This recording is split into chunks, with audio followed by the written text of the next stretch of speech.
series of hijackers that planned to fly 2 planes directly into the World Trade Center. Simultaneously, they were hijacking planes headed for Washington, D.C., the White House, the Pentagon, and they were hoping to make a statement to the world about America's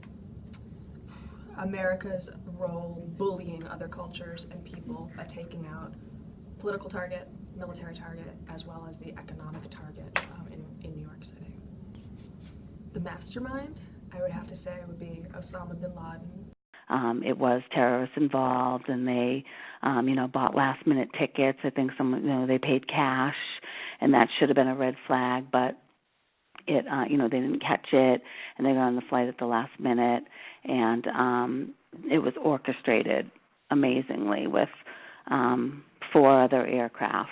I just remember this woman running into the polling station, which was a community center that we were at, saying plane had hit the World Trade Center. More people started coming by, and we started hearing more and more murmurs, and so what we did was one of the people we were with had parked his car right nearby, so we just turned the car radio on and started listening.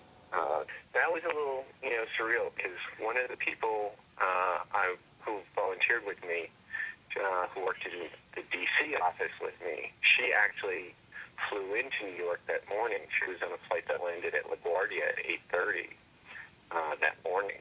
So that was kind of scary to what was happening. Near noon, word came out that the elections were officially being canceled and postponed. Pretty much that day was a blur, and very it was scary, but it was also we were all very numb. Everybody was glued to a television. Nobody was talking. Nobody was moving. It was just like somebody paralyzed the entire school. They shut down classes that day. I went home and just stayed stuck to the television. It was absolutely disbelief and paranoia. Changed us, and basically we have to be vigilant, and it really has changed forever. The radio had reported that a plane had hit one of the World Trade Center towers, and they weren't sure at that time. They thought it was maybe just an accident, but then as I arrived to my job, they had announced that a second plane had hit, so they were pretty sure that obviously it wasn't a coincidence. My memory of what was going on with the Bush administration isn't that great.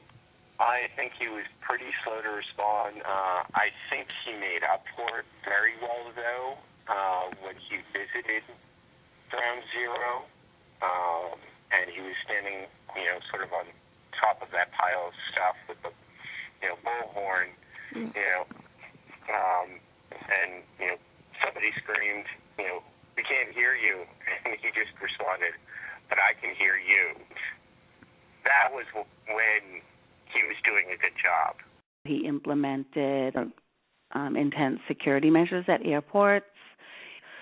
So now all the airlines have flight air marshals on our flight, and I think, it's definitely been successful. And The Patriot Act was declared in the aftermath of the War on Terror as a way to try to identify all sources of potential terrorism inside this country. So the idea that the United States government would be able to monitor people's personal contacts, personal information, to make sure that they got the jump on anybody who was up to something.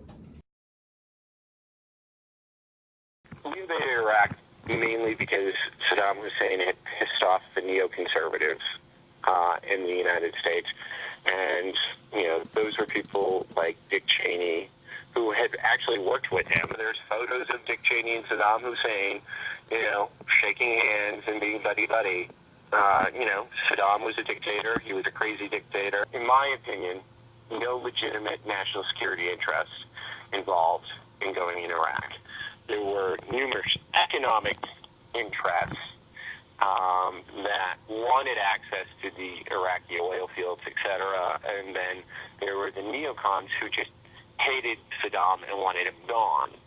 So it's sort of this triangulation of, the neocons and economic interests wanting access to Iraq, and George W. Bush, being willing to, commit troops there. I think Iraq was a big mistake.